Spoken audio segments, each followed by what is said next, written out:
मिल के दूर कर दें हम तीरगी जमाने की, एक दिया जलाओ तुम एक दिया जलाएं हम। साथियों, साथी यूट्यूब चैनल से हम जितेंद्र हरि पांडे आज 31 अक्टूबर 2024 दीपावली का महापर्व है, तो दूसरा पर्व सरदार वल्लभ भाई पटेल का जन्मदिन है। ये बहुत संयोग की बात है कि दोनों पर्व आज एक जमाने के बाद एक साथ हम मना रहे हैं। आज हम भारतवासी दीपावली के महापर्व के साथ ही लौह पुरुष सरदार वल्लभ भाई पटेल की 150वीं जयंती मना रहे हैं। यह संयोग ही है कि एक जमाने के बाद ऐसा अवसर हमें मिला कि हम दो राष्ट्रीय पर्व को एक साथ मना रहे हैं। दीपावली के साथ सरदार पटेल का जन्मदिन राष्ट्रीय पर्व के रूप में क्यों?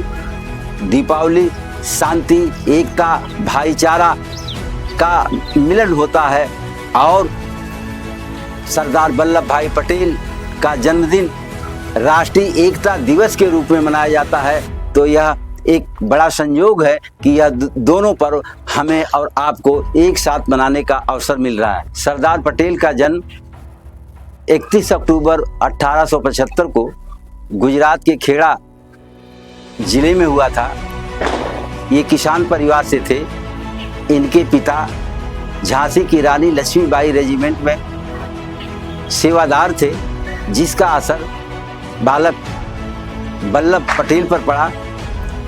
इनकी हाई स्कूल की शिक्षा 22 साल की उम्र में पूरी हुई। आगे चलकर वकालत की पढ़ाई के लिए इनको ब्रिटेन जाना पड़ा।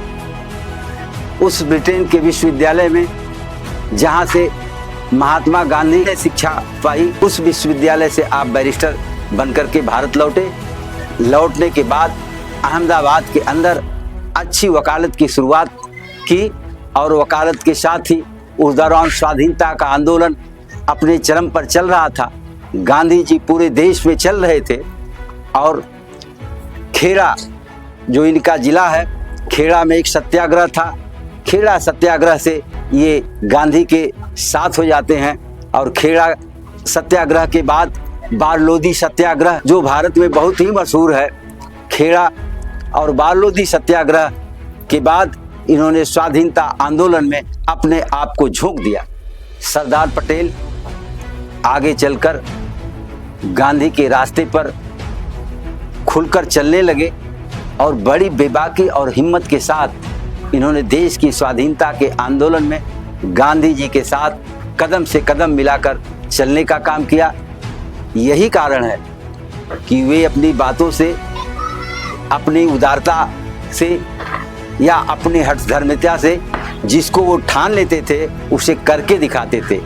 ठानना, मानना और लचीलापन दिखाना, ये तीनों आदत अगर थी तो सरदार वल्लभ भाई पटेल में थी। 15 अगस्त 1947 को देश आज़ाद हुआ। आज़ाद भारत के पहले उप प्रधानमंत्री और गृह मंत्री के रूप में सरदार वल्लभ भाई पटेल ने कमान संभाली और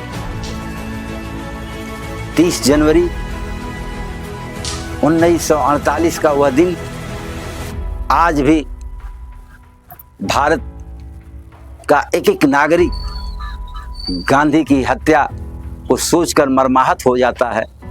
गांधी की हत्या के बाद देश में आरएसएस जो राष्ट्रीय स्वयंसेवक संघ कहा जाता है, राष्ट्रीय स्वयंसेवक संघ पर उन्होंने उस समय अटल फैसला लेकर के बैन लगा दिया था।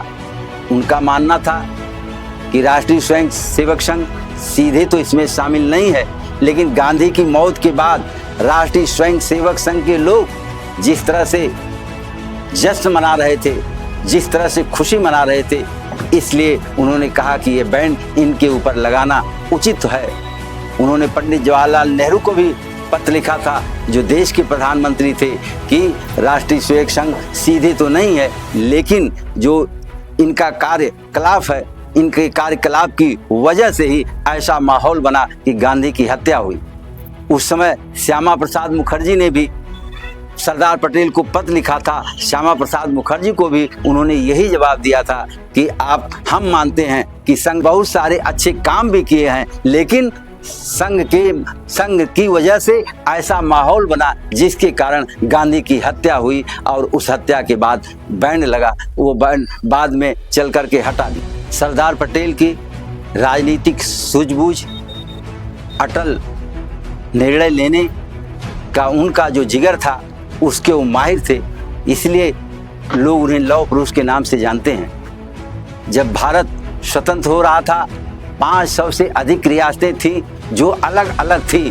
उनके एकीकरण के लिए चाहे वो जूनागढ़ की रियासत रही हो, जम्मू कश्मीर की रियासत रही हो, हैदराबाद की रियासत रही हो, उसको एक करने का काम अगर किसी ने किया है तो वो सरदार वल्लभ भाई पटेल ने किया। इसलिए उनके जन्मदिन को राष्ट्रीय एकता के दिवस के रूप में हम मनाते आ रहे हैं। हम सबके लिए एक मज़ेदार पहलू यह भी है कि 31 अक्टूबर 1929 को उस दिन भी दीपावली का दिन था, यानी आज के 106 बरस पहले उस दिन वायसराय लॉर्ड इरविन ने डोमिनियन स्टेट की घोषणा, डोमिनियन स्टेट की मांग भारत में चल रही थी। डोमिनियन स्टेट का मतलब अर्ध आज़ादी, और उसने वो घोषणा की और जिसे दिवाली की घोषणा के नाम से भी भारतवासी जानते हैं, जो इतिहास की बात है। वर्तमान भारत की सरकार, जिसे मोदी सरकार कहा जाता है, एक समय पहले गांव-गांव से देश में पटेल जी के नाम से लोहा इकट्ठा करने का काम किया जा रहा था। पूरे देश से लोहा इकट्ठा करने के बाद वह विशालकाय प्रतिमा सरदार वल्लभ भाई पटेल की चीन में बनी, जिसकी ऊंचाई 182 मीटर यानी 597 फीट की है, जो दुनिया भर की सभी प्रतिमाओं में सबसे ऊंची प्रतिमा है, जिसका हम सभी भारतवासियों को गर्व है। सरदार वल्लभ भाई पटेल के अंदर लचीलापन भी था, तो सोच भी फौलादी कि जिसको तय किया उसे करना है, किसी भी तरह से करना है, और न चाहते हुए विरोध के बावजूद भी वो अपनी चीज़ को मनवा लेते थे। वह पारंपरिक भारतीय कृषि व्यवस्था के साथ उस तरह से भारत का उत्थान चाहते थे। गरीबों का, मजदूरों का, किसानों का उन्होंने देखा था। वो कतई हिंदू मुसलमान अगड़े पिछड़े में भेद नहीं करते थे। आज जो देश का माहौल है, ऐसे में अगड़े पिछड़े संप्रदाय जात के नाम पर जो कुछ हो रहा है, इस विचार के वे खिलाफ थे। अगर वो इसके खिलाफ न होते तो एक समय में संघ के ऊपर इस तरह की सख्त कार्रवाई लगा करके संघ को बैन नहीं करते। लेकिन आज हमको ये आज दीपावली के अवसर पर यह कहने में, उनको याद करने में बहुत ही एहसास और खुशगवार महसूस हो रहा है कि दीपावली का जो दिन होता है वो बहुत हर्षोल्लास का दिन होता है, संपन्नता का दिन होता है। आज के दिन हम सभी भारतवासी गले मिलते हैं, एक दूसरे से मेल मिलाप करते हैं और विकास की ओर बढ़ते हैं। इसी विकास का सपना वल्लभ भाई पटेल ने सोचा था और वह सपना आज भी अधूरा है। आज देश के अंदर दिवाली भी दो तरह की है, शहर की दिवाली कुछ और, गांव की दिवाली कुछ और।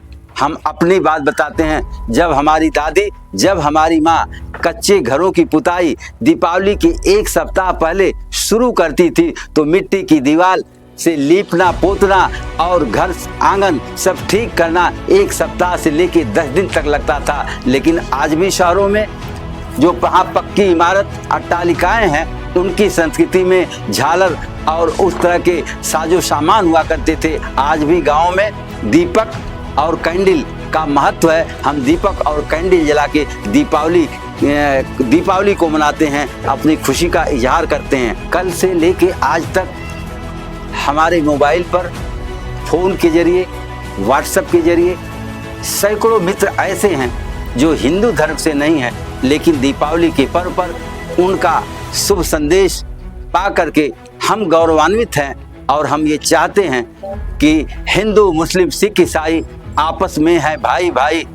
और वह दिवाली तब सच्ची दिवाली होगी जब गांव, खेत खलिहान, मिलों में काम करता हुआ मजदूर सबके दिलों में एक खुशी की लहर हो, सबका विकास हो, सबका साथ हो, सबके साथ स्नेह हो, सबके साथ प्यार हो। वही दिवाली असली दिवाली होगी। उस असली दिवाली के लिए हम आप सब प्रयास करते रहें। वह दिवाली भी एक दिन जरूर आएगी जब हमारी एकता, हमारी गंगा जमुनी संस्कृति इतनी मजबूत होगी कि हम सब मिलजुल करके एक साथ हंसी खुशी के साथ अपनी दिवाली को मनाएंगे, ईद को मनाएंगे, दशहरे को मनाएंगे। अंत में साथी की तरफ से आप सभी साथियों से एक मैसेज है, गिरा के नफरत की दीवारें, चलो हम मोहब्बत के गीत गाएं, चलो हम मोहब्बत के गीत गाएं, चलो हम मोहब्बत के गीत गाएं। धन्यवाद।